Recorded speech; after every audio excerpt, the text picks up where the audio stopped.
السلام عليكم ورحمة الله وبركاته. ازيكم يا حبايب قلبي؟ عاملين ايه؟ النهاردة معانا وصفة سهلة وسريعة وبسيطة وهتعجبكم قوي. لو جربتيها من مرة هتعمليها على طول.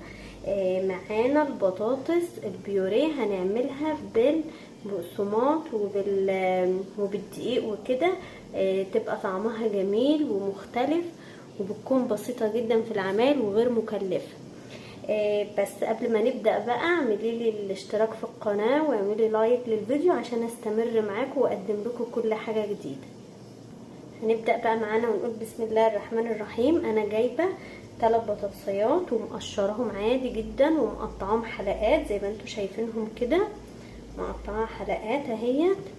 ليه انا مقطعها حلقات؟ ممكن احطها زي ما هي كاملة، بس قلت اقطعها حلقات عشان ما تاخدش مني وقت في السوى. ودلوقتي معايا ميه بتغلي على البوتاجاز، فيها شويه ملح، هسقط فيها شويه البطاطس دول. ادي الميه اهيت بتغلي، وهاخد البطاطس بقى انزلها فيها كده. الميه فيها عادي جدا، فيها شويه ملح بحيث ايه تطعم لنا البطاطس اهي. على فكره ما تقوليش لا ده 3 بطاطسات ولا 4 بطاطسات قليلين، لا ده بتفرق معايا جامد وانتي هتشوفيها دلوقتي.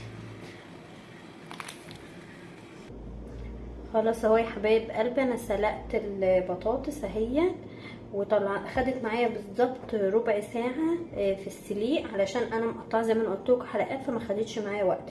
وعلى طول وهي سخنه قمت جايه هرسها على طول بالشوكه او بهرسه البطاطس. وبعد كده بقى هنحط عليها البهارات، هي لسه سخنه اهي. هنحط عليها البهارات بتاعتنا.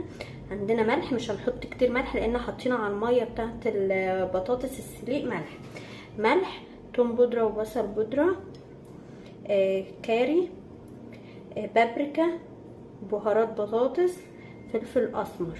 كل ده هاخده وهنزل بيه على البطاطس بتاعتنا اهوت اهي. وبعد كده عندي خضره، بقدونس او كزبره، اي نوع خضره عندك في التلاجة بتقطعي شويه كده وتغسليهم. انا مقطعهم وغسلاهم فعلا اهو. وبنزل بتديه على فكره ريحه وطعم جميل جدا جدا اهو. انت بتحطي على حسب ما انت عايزه. انا شايفه ان كده تقريبا بالنسبه لي كفايه. وبعدين معايا بيضه او 2 زي ما تحبي. وببدا اكسرها كده وانزل بيها، وابدا بقى هقلب معايا كده البطاطس بكل البهارات والبيضه. البيضه دي بقى جميله في حيث ان هي تمسك لك البطاطس مع بعضها. شوف بدات تخلي البطاطس زي العجينه، زائد بقى قيمتها وفايدتها جوه البطاطس. لو ولادك مثلا ما بيحبوش البيض او ما بياكلوش كده، ممكن تحطوا لهم في وجبه زي دي، تبقى مفيده معاهم جدا. هي مش بتاخد اي وقت، هي بقى تعتبر جاهزه معايا اهي. بس بعد كده هنبدأ بقى نحضر الطبقة الخارجية اللي هنعمل منها البطاطس. هجهزها اهوت وتشوفوها معايا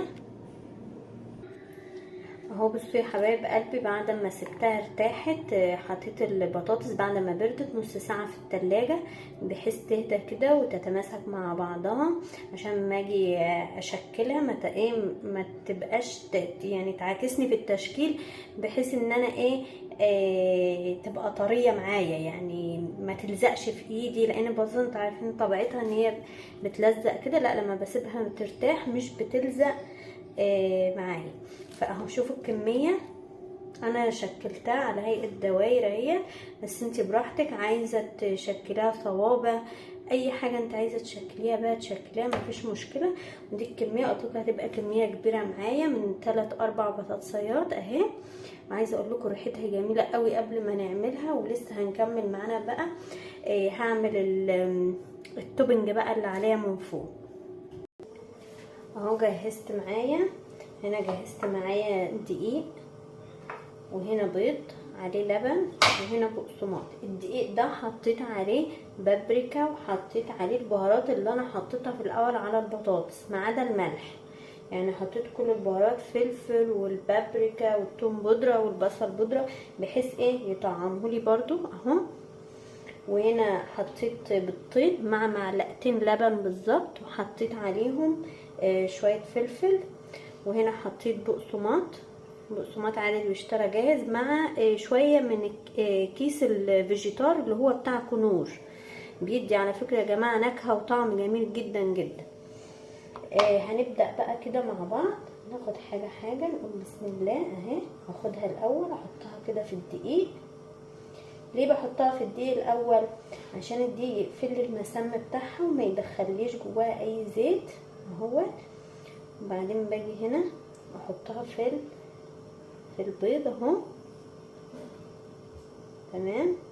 واطلع احط على البقسماط. انا حاطه الاطباق كده بالترتيب، بحيث ايه امشي الخطوات حاجه حاجه، وانتوا برضو ما تيجوا تعملوها عشان ما تنسوش ايه تحطوا في دقيق او كده، تبقى انت ايه ماشيه في الاطباق بالخطوات اهي. يبقى اهي شكلها كده اهو. هعمل معاكم كمان واحده اهي. شوفوا بقت ماسكه نفسها ازاي وجامده. اول الدقيق، على فكرة طعمها جميل جدا وموفرة معاكي وتغيير للأولاد.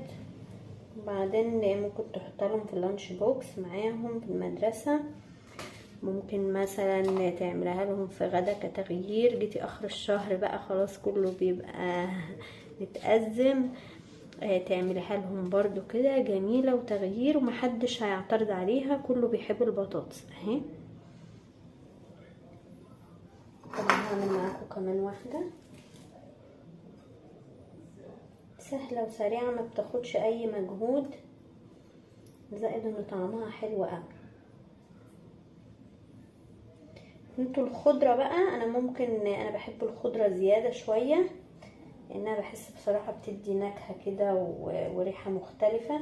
انتي بقى على حسب، مش حابة خضرة كتير بتقللي، يعني على حسب اللي انت عايزاه، ده اختياري. وبالنسبة لتشكيلها، في ناس بتحب تشكلها صوابع، انا حابة اعملها شكل الدواير كده اهي. وهكمل الكمية بقى كلها تاني ونرجع مع بعض نشوف هنعمل ايه. اهو يا حبايب قلبي، بعد ما خلصت الكمية هي عملتها زي ما انا قلت لكم في الدقيق وبعدين البيض وبعدين البقسماط، خدت الشكل ده. هنقليها بقى في الزيت اهو. هنبدأ بقى معانا الزيت سخن اهوت، هنبدأ ننزل بيها واحدة واحدة اهو في الزيت اهوت.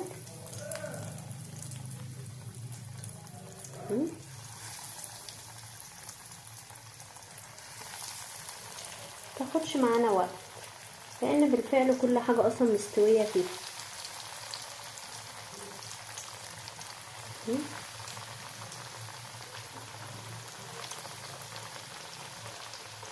هنتابعها بقى على الزيت اهي، ما خدتش حاجة، خدت وش وقلبتها على اليمة التانية لحد برضو ما تاخد نفس الطبقة والوش واللمعة الجميلة دي اهو يا حبايب قلبي. بعد ما خلصناها وحمرنا كل الكمية اللي عندنا، شوفوا لونها بقى جميل ازاي، شايفة؟ وبصي من جوه جميلة جدا، ولادك هيحبوها وهيبقى طعمها بالنسبة لهم جميل ومفيدة في كل حاجة وموفرة.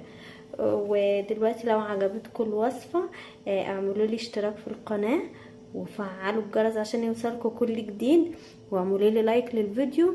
وكده بس خلاص، وصفتنا النهاردة خلصت وبألف هنا.